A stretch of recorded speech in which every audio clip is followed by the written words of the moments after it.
நேயர்களுக்கு அன்பு வணக்கம். இன்றைய சிறப்பு நேர்காணலில் பத்திரிகையாளர் பிரியன் அவர்களோடு உரையாட இருக்கிறோம். சார் வணக்கம். வணக்கம் சார். சார், இப்ப கலைஞர் நூற்றாண்டு நினைவு நாணய வெளியீட்டு விழா அது இன்னமும் பல்வேறு கேள்விகளையும் சர்ச்சைகளையும் எழுப்பிய வண்ணம் தான் இருக்குது. முதல்ல மத்திய அரசாங்கமும் மாநில அரசாங்கமும் கலந்துகிட்ட அந்த நிகழ்வு திமுக பாஜக உறவு அப்படின்னு எடப்பாடி பழனிசாமி அவர்கள் மீண்டும் மீண்டும் இன்றைக்கு செய்தியாளர் சந்திப்புல கூட கள்ள உறவுல இருக்கிறாங்க அப்படிங்கிற வார்த்தையை மீண்டும் மீண்டும் அழுத்தி பயன்படுத்துறாரு. அது எந்த அளவுக்கு ஒரு நாகரிகமான ஒரு ஆரோக்கியமான அரசியலா இருக்கு சார், அதாவது இந்திய அரசு நாணயம் வெளியிட்டுது சார். இந்த நாணயம் வெளியீட்டு விழாக்கு மத்திய அமைச்சர் ஒருத்தரை கூப்பிட்டாங்க. அது ஓகே, அது தமிழ்நாடு கவர்மெண்ட் விழா நடந்துச்சு. அது நம்ம தெரிஞ்ச விஷயம்தான். அந்த நாணய வெளியீட்டு விழால இந்த ராஜ்நாத் சிங் வந்தாரு அப்படின்ற ஒரே காரணத்தினாலேயே நீங்க அது பாஜகவும் திமுகவும் நெருங்கிடுத்துன்ற ஒரு விஷயத்த நீங்க பேச வேண்டிய அவசியம் இல்லை. அடுத்தது அவங்க என்ன மாதிரியான அந்த பாஜகவுடைய சித்தாந்தம், பாஜக மத்திய அரசாங்கம் என்கிற அரசாங்கம் தமிழ்நாட்டு கவர்மெண்ட் எப்படிலாம் நிதி கொடுக்காம வஞ்சிக்கிறாங்க, எப்படிலாம் கவர்னரை பயன்படுத்தி எப்படிலாம் இந்த ஆட்சியை பிரச்சனைக்கு உள்ளாக்குறாங்க அப்படின்ற விஷயத்துல எப்படிப்பட்ட நடவடிக்கைகளை திமுக எடுக்கிறதோ அதை பொறுத்து தான் நீங்க ஃபர்தரா சொல்ல முடியுமே தவிர, எடுத்த உடனே இந்த ராஜ்நாத் சிங் வந்ததுனாலேயே ஏதோ பாஜகவும் அதிமுகவும் நெருங்கிடுச்சுன்னு சொல்ல முடியாது. ஏன்னா நெருங்க வேண்டிய அவசியமும் கிடையாது சார். ஏன்னா திமுக என்கிற கட்சி கடந்த 3 முக்கிய தேர்தல்கள்ல 2 பார்லிமெண்ட் தேர்தல், ஒரு அசம்பிளி தேர்தல்ல ஒரு ஒரு நல்ல கூட்டணியோட கட்டுக்கோப்பா வெற்றியை படைச்சிருக்கு. ஆக்சுவலா அந்த வெற்றியை படைச்ச அந்த கூட்டணி சப்போஸ் திமுக பாஜகவோட நெருங்குது அப்படின்ற விஷயம் ஏதாவதுன்னா அப்புறம் கூட்டணி கட்சிகள்லாம் எப்படி அங்க இருப்பாங்க? ஆக்சுவலா அவர்கள் இந்த கூட்டணியே பாஜகவுடைய சித்தாந்தத்துக்கு எதிராக கட்டமைக்கப்பட்ட ஒரு கூட்டணி. ஸோ அந்த கூட்டணியை அது அது பிரியறதுக்காகவோ அல்லது சேதமடைகிறதோ ஸ்டாலின் கண்டிப்பாக விரும்ப மாட்டார். ரெண்டாவது விரும்ப வேண்டிய அவசியமும் இல்லை. ஏன்னா இந்த இந்த அரசாங்கம் ஒரு பைசா கூட நிதி கொடுக்கல, மெட்ரோக்கும் ஒரு பைசா நிதி கொடுக்கல, மெட்ரோ வேலைகள்லாம் நிக்குது. இந்த மாதிரி பல கல்வி இலாக்காக்கு ரிலீஸ் பண்ண வேண்டிய நிதியை ரிலீஸ் பண்ண மாட்டேங்கிறாங்க. அதே மாதிரி வெள்ளத்துக்கு கொடுக்க வேண்டிய நிதியும் முறையா கொடுக்கல. அதே மாதிரி பாத்தீங்கன்னா மாநில அரசு அதிகாரிகள் பல எடுக்கிறாங்க. கவர்னர் பல மசோதாக்களை இன்னும் நிலுவையில வச்சிருக்காரு. இந்த மாதிரி பல விஷயங்கள் இருக்கு. அதனால கவர்னரோட தேநீர் விருந்துல ஒரு அரசு ரீதியா கலந்து சொல்றாங்க. பட் ஆனா அதே சமயம் பாத்தீங்கன்னா மற்ற கட்சிகள், கூட்டணி கட்சிகள்லாம் புறக்கணிச்சாங்க. தமிழ்நாடு கவர்மெண்ட்டும் புறக்கணித்து இருக்கலாம் என்பது என்னுடைய கருத்து. அவங்க புறக்கணிக்கலைன்றது அவங்க இல்ல நாங்க அரசாங்கத்துல இருக்கோம், அதனால ஒரு கவர்னர் போஸ்டுக்கு மரியாதை கொடுத்தோம் அவங்க சொல்றாங்க. அப்படிலாம் மரியாதை கொடுத்தா கூட இந்த கவர்னரோ இந்த பாஜகவோ நிச்சயமாக திமுக அரசுக்கு ஆதரவாக அல்லது மசோதா பாஸ் பண்றதோ நிதி கொடுக்கறதோ அதெல்லாம் ஒன்றும் பண்ண போறதில்ல. அவங்க ரொம்ப தெளிவா இருக்காங்க. திமுக அரசுக்கு எதுவும் நிதி கொடுக்கூடாதுன்றது ரொம்ப தெளிவா இருக்காங்க. கேட்டா நாங்க 10 லட்சம் கொடுத்தோம், 20 லட்சம் கொடுத்தோம்னு சாலை போட்டதையும் ரயில்வே லைன் போட்டதையும் சொல்லிட்டு இருக்காங்க. மற்ற பெரும்பாலான திட்டங்கள்ல பாதி போடுறாங்க, பாதி ஸ்டேட் கவர்மெண்ட் போடுறாங்க. இந்த மாதிரி தான் இங்க போயிட்டு இருக்கிற விஷயங்களை நம்ம பாக்குறோம் நம்ம. ஸோ அதனால பாஜகவும் திமுகவும் நெருங்க வேண்டிய நெசசிட்டியே கிடையாது தமிழ்நாடு அரசியல்ல. ஏன்னா இன்னைக்கு திமுக நல்ல கம்ஃபர்டபுள் பொசிஷன்ல நல்ல அலையன்ஸோட இருக்கு. திமுகவை எதிர்க்கிறதுக்கு ஒரு வலிமையான கட்சிகள் யாருமே அங்க இல்ல. அதிமுக பலவீனமா இருக்கு, பாஜக அந்த அளவுக்கு வளர்ச்சி வரல. சீமான் 8% ஓட்டோட நிற்கிறாரு. விஜய் இப்பதான் வந்திருக்காரு, அவருக்கு எவ்வளவு சொல்வாருன்னு தெரியாது. இவங்க எல்லாம் தனித்தனியா நின்னாங்கன்னா திமுக எதிர்ப்பு ஓட்டுகள் பிரியும். அது திமுக அட்வான்டேஜ். திமுக கூட்டணி பலமா இருக்கு. அது மோடி எதிர்ப்பு என்கிற பாஜக எதிர்ப்பு என்கிற சித்தாந்தத்தில் கட்டமைக்கப்பட்ட ஒரு கூட்டணியா இருக்கு. வெற்றியை தொடர்ந்து படைச்சு கொண்டிருக்கிற ஒரு கூட்டணியா இருக்கு. அப்படி இருக்கும்போது எதுக்கு சார் அவங்க பிரியணும்? இதெல்லாம் அதாவது எடப்பாடி பழனிசாமி பாஜக இருந்து வெளில வந்துட்டா சொல்றாரு. அவரு கூட இருக்கிற வேலுமணி தங்கமணியை பேச சொல்லுங்க, பாஜகவுக்கு எதிராக ஒரு வார்த்தை பேச சொல்லுங்க, பேச மாட்டாங்க. இவங்களுக்கு எப்படியாவது திமுகவும் பாஜகவும் நெருங்கி வருதுன்னு சொன்னீங்கன்னா நமக்கு ஏதாவது மைனாரிட்டி ஓட்டு கிடைக்குமான்ட்டு. அவருக்கு இந்த பார்லிமெண்ட் எலெக்ஷன்ல ஒரு ஓட்டும் கிடைக்கல அவருக்கு ஆக்சுவலா. ஸோ அதனால அவர் தோல்வி அடைஞ்சிட்டாரு. தோல்வி அடைஞ்சது இப்போ என்ன அடுத்தது என்ன பண்றதுன்னு யோசிச்சுட்டு இருக்காரு. அவர் கட்சியும் பலவீனமா இருக்கு. சரி, யாரு கூட கூட்டு சேர்ந்தா நம்ம வின் பண்ண முடியும்னு அவர் சீமான் கிடைப்பாரா, விஜய் கிடைப்பாரான்னு தூண்டில் போட்டு இருக்காரு. அவங்க நீங்களே பலவீனமா இருக்கீங்க, அவங்க ஏன் உங்ககிட்ட வராங்க? அவருக்கு பாவம் எதுவுமே இடம் கிடைக்கல. சரி யாராவது வருவாங்களான்னு தூது விட்டு இருக்காரு எல்லாருக்கும். முதல்ல அவர் கட்சியை அவர் ஒன்றுபடுத்தினா அந்த கட்சி வலிமையா இருந்தா மற்றவங்க எல்லாம் வருவாங்க. உங்க தலைமையில வெற்றியே பெற முடியாதுன்ற போது யார் சார் வருவாங்க உங்க கூட? அதனால எப்படியாவது மைனாரிட்டி ஓட்டை வாங்கணும்னு இந்த மாதிரியான விஷயத்தை அவர் கிளப்பி விட்டு இருக்காரு ஆக்சுவலா. ஏன்னா திமுக பாஜகவோட ஒரு நெருங்கிற நிலை எடுத்தால் முதலில் பாதிக்கப்படுவது கூட்டணி மட்டுமல்ல, அதோட ஓட் பேங்க், திமுக ஓட் பேங்க் தான் பாதிக்கும். இது நம்மளை விட ஸ்டாலினுக்கு நல்லா தெரியும் ஆக்சுவலா. அதனால இதுக்கான சாத்தியங்களே இல்லை என்பது என்னுடைய கருத்து. இல்ல, எடப்பாடி பழனிசாமி அவர்கள் பேசும்போது அண்ணாமலை திடீர்னு புதிதா திமுக மேல ஒரு அதிகமான ஒரு பாசத்தை காட்டுறாரு. இதுவரைக்கும் மத்திய அரசாங்கம்னு சொல்லிட்டு இருந்த திமுக, இதுவரைக்கும் ஒன்றிய அரசுன்னு சொல்லிட்டு இருந்த திமுக இப்ப மத்திய அரசுன்னு சொல்றாங்க. இது எல்லாமே இவங்க ஒரு மறைமுக உறவுல இருப்பதற்கான உதாரணம் தான் அப்படின்னு எடப்பாடி பழனிசாமி சொல்றாரு. 2 நாள் முன்னாடி அண்ணாமலை திமுகவை ஒழிப்பதே என் வேலைன்னு சொல்லியிருக்காரு சார். திமுகவை அழிப்பதே என் வேலைன்னு சொல்லியிருக்காரு அவரு. நாங்க வந்து ஏதோ அந்த விழால கலந்துக்கிறதுக்காக எங்களுடைய விமர்சனத்தை நாங்க குறைக்க மாட்டோம். தொடர்ந்து நாங்க திமுக வந்து கடுமையா விமர்சிப்போம் தானே அவர் சொல்லிட்டு இருக்காரு. அதே மாதிரி முருகனும் அப்படித்தானே பேசிட்டு இருக்காரு. அந்த விழா திமுகவை பத்தி விமர்சனங்கள் தொடர்ந்து தொடர்ந்து வச்சுட்டு தானே இருக்காங்க.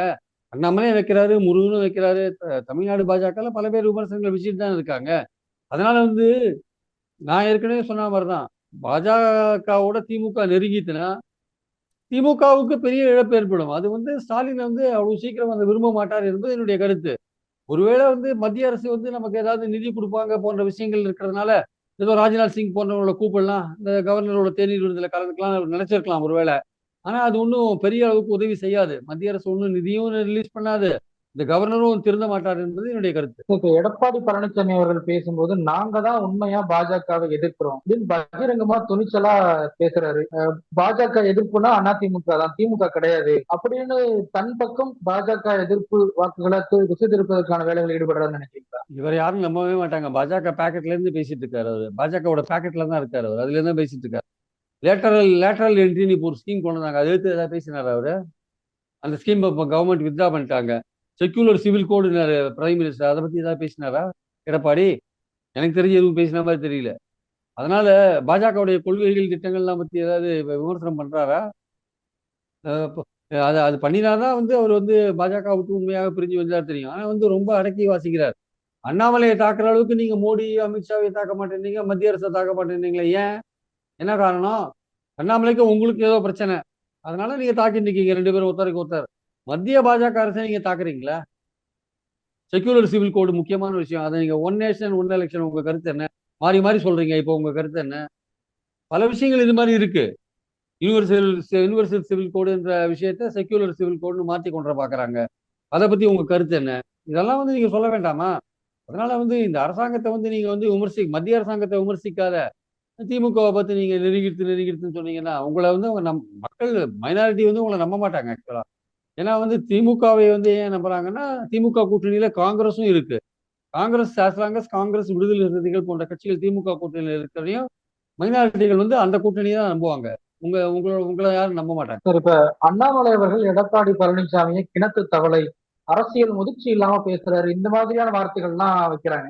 அதே போல எடப்பாடி பழனிசாமி அவர்கள் வந்து பதிலுக்கு அண்ணாமலைய அரசியல்ல கத்துக்குட்டி, ஒண்ணுமே தெரியாது, நாங்க போட்ட பிச்சைனாலதான் 4 எம்எல்ஏக்கள் பாஜக கிடைச்சது, இப்படி அண்ணாமலை வெர்சஸ் எடப்பாடி அப்படிங்கிற ஒரு ஒரு பிம்பத்தை உண்டாக்குறாங்களோ? அந்த பிம்பம் அவங்க எதிர்கட்சிகளுக்குள்ள நடக்கிற போட்டிங்க அது. இங்க ஆளுங்கட்சி கம்ஃபர்டபுளா இருக்கும்போது நீங்க 2 பேரும் சண்டை போட்ட இன்னும் ஆளுங்கட்சிக்கு சந்தோஷம் தானே. நீங்க நீங்க வந்து ஒரு பவர்ஃபுல்லான எதிர்கட்சி, 2 எதிர்கட்சிகள் சண்டை போட்டா அதுல ஒரு அர்த்தம் உண்டு. ஒரு ஆளுங்கட்சியும் எதிர்கட்சியும் சண்டை போடும்போது அதுல ஒரு அர்த்தம் உண்டு. நீங்க 2 பேருமே எதிரா இருக்கீங்க. ஆளுங்கட்சிக்கு எதிரெதிரா நீங்களே சண்டை போட்டு இருக்கீங்க. நீங்க இந்த ஆளுங்கட்சியை வந்து அதை வந்து தேர்தலில் முறியடிக்கிறதுக்கான வழிமுறைகளை கையாளாம நீங்க 2 பேரும் மாறி மாறி சண்டை போட்டுருந்தீங்கன்னா, உங்களுக்குள்ள சண்டை போட்டுருந்தீங்கன்னா எப்படி வந்து அது எடுபடும்? ஆக்சுவலா வந்து அது வந்து இன்னும் உங்ககிட்ட இருக்கிற தொண்டர்கள் உங்களை விட்டு பிரிஞ்சு போவாங்க. விஜய் வந்தாருன்னா இன்னும் அதிமுகல இருந்து கொஞ்சம் ஓட்டு விஜய்க்கு தான் போவோம் ஆக்சுவலா. பாஜகவில இருந்து போறதோ இல்லையோ நிச்சயமா அதிமுகல இருந்து போறதுக்கான வாய்ப்பு இருக்கு. அன்லஸ் அதிமுக தன்னை வலிமைப்படுத்திக் கொள்ளாவிட்டால் அதிமுகவோட ஓட்டு போறதுக்கான வாய்ப்புகள் நிறைய இருக்கு. இது வந்து அண்ணாமலைக்கும் எடப்பாடிக்கும் உள்ள பிரச்சனை சார். அதை போட்டு அலைச்சி எடுத்துட்டு இருக்காங்க. மத்திய பாஜகவுக்கும் அதிமுகவுக்கும் எந்த பிரச்சனையும் இல்லை. இல்லாட்டி பட்ஜெட்டை பாராட்டி தம்பித்துறை பேசுவாரா? இந்த பட்ஜெட் வந்து எல்லா தரப்பினருக்கும் ஏதோ இதுல கொஞ்சம் கொஞ்சம் இருக்குன்னு பேசினாரு. எப்படி பேசினாரு? அப்புறம் இங்க வந்து எந்த தமிழ்நாட்டுக்கு ஒண்ணுமே இல்லைன்னு ஏன் அதிமுக சொல்லுது? அவங்களுக்கு ஒரு இது இருக்கு. பாஜக தம்பித்துறையோ அல்லது வேலுமணியோ தங்கமணியோ விஜயபாஸ்கரோ எல்லாருக்கும் பாஜகவோட நம்ம போகணுன்ற ஒரு ஆசை இருக்கு. இவருக்கு வந்து நம்ம பாஜக விட்டு விலகி வந்தா நம்ம மைனாரிட்டி ஓட்டை பிடிக்கலாமான்னு ஒரு எண்ணம் இருக்கு. அதுலயும் வந்து இப்போ விஜய் வந்துட்டார்ல, விஜய் இப்போ அந்த அரசியல் எடுப்பாரு, பாஜக எதிர்ப்பு அரசியல எடுத்தாருன்னா வந்து அது எடப்பாடிக்கு அந்த ஓட்டு போகாது. கொஞ்சம் திமுகவுக்கு போற கொஞ்சம் பாஜக எதிர்ப்பு போட்டு விஜய்க்கும் போறதுக்கான வாய்ப்பு இருக்கு. சார், இப்ப எடப்பாடி பழனிசாமி அவர்கள் பேசும்போது நாங்களும் தான் எம்ஜிஆருக்கு நாணயம் வெளியிட்டோம், நாங்க கூட்டணியில இருக்கும் போதே கூட பாஜக இருந்து யாரையும் நாங்க கூப்பிடல, இவங்க வந்து ஒரு ரகசிய உறவுல இருக்கிறதுனாலதான் கூப்பிட்டுருக்காங்க அப்படிங்கிற மாதிரிலாம் பேசுறாங்க. சார் இவங்க கூப்பிட்டு இதுக்கு முன்னாடி கேலோ இந்தியா நடந்தது சார். அதுக்கு பிரதமர் வந்து ஓபன் பண்ணலையா? கேலோ இந்தியா அவர் தானே ஓபன் பண்ணாரு, அவரும் தானே இருந்தாரு. ஸோ அதனால வந்து அது ஒன்றும் பெரிய விஷயம் கிடையாது. மத்திய அரசு நாணயம் வெளியிட்டு கூப்பிட்டாங்க வந்தாங்க. இவர் யாரையும் கூப்பிடலையோனோ இல்லை ஒரு கூப்பிட்டு யாரும் வரலையோனோ நமக்கு தெரியாது. அவர் கூப்பிடாத வெளியிட்டது ஓகே. நான் வந்து அதை வந்து அவர் சொல்றது அவர் பெருமை எடுத்துக்கிறாரு. நான் வந்து பயப்படாத இருந்தேன். ஏன்னா அவர் வந்து பாஜகவோட 4.5 வருஷம் ஆட்சியை வந்து எப்படி கடத்தினாரு? நீங்க அவங்க சொல்றதெல்லாம் கேட்டு அந்த மசோதாக்கள் நீங்க தலையாட்டிருந்தீங்கல்ல நீங்க. அதனால நீங்க 4.5 வருஷத்தை கடத்தினீங்க, நெருங்கி இருந்தீங்க. இருந்தாலும் நீங்க உங்களுக்கு என்னன்னா வந்து அவங்க கூப்பிட்டா நீங்க கூப்பிட்டு அவங்க வரலையா? ஏன்னா அந்த காலகட்டத்திலேயே அவர் என்ன சொல்லியிருக்காரு? நான் பிரதமரை சந்தித்து எம்ஜிஆர் நூற்றாண்டு அழைப்பை வந்து விடுத்திருக்கேன் அப்படின்னு அவர் சொல்லின ஸ்டேட்மெண்ட்லாம் இப்போ வீடியோ வந்திருக்கு வெளியில ஆக்சுவலா. பிரதமரை சந்தித்து நான் வந்து எம்ஜிஆர் நூற்றாண்டு விழாக்கு அவரை அழைத்திருக்கிறேன். பிரதமர் கண்டிப்பாக கலந்து கொள்வார் அப்படின்னு அவர் பேசியிருக்காரு. அப்புறம் ஏன் பிரதமர் ஏன் கலந்துக்கல? அவர் கலந்தாருன்னா அந்த விழாவில் அந்த நாணயத்தை வெளியிட்டு இருப்பார்ல. அவர் ஏன் கலந்துக்கல? 18 17 18 17 18 அந்த காலகட்டத்துல பிரதமரை சந்தித்து விட்டு வெளியில வந்த எடப்பாடி ஒரு பேட்டியில சொல்றாரு, நான் பிரதமரை சந்தித்து எம்ஜிஆர் நூற்றாண்டு விழாவில் கலந்து கொள்றதுக்காக கேட்டேன். அவர் வந்து சரின்னு சொன்னாரு. பிரதமர் கலந்துக்க வாய்ப்பு இருக்குன்னு ஏன் சொன்னாரு? அப்புறம் பிரதமர் ஏன் வரல? அந்த காலகட்டத்திலேயே வந்திருக்குது. அதனால அதுக்கெல்லாம் அவர் வந்து பதில் சொல்ல வேண்டிய அவசியம் இருக்கு. இவர் கூப்பிட்டு அவங்க வரலையா? இவர் தனியா நடத்தினான்றது வேற விஷயம். கூப்பிட்டு வரல அப்படின்றது தான் திமுகவுடைய குற்றச்சாட்டா நம்ம பார்க்கிறோம். அது ஒருவேளை அந்த காலத்துல அவர் பேசினதை வச்சு பார்க்கும்போது அது உண்மைன்னு கூட தோணுது ஆக்சுவலா. நிகழ்ச்சியில் பங்கெடுத்தமைக்கு மிக்க நன்றி. தேங்க்யூ.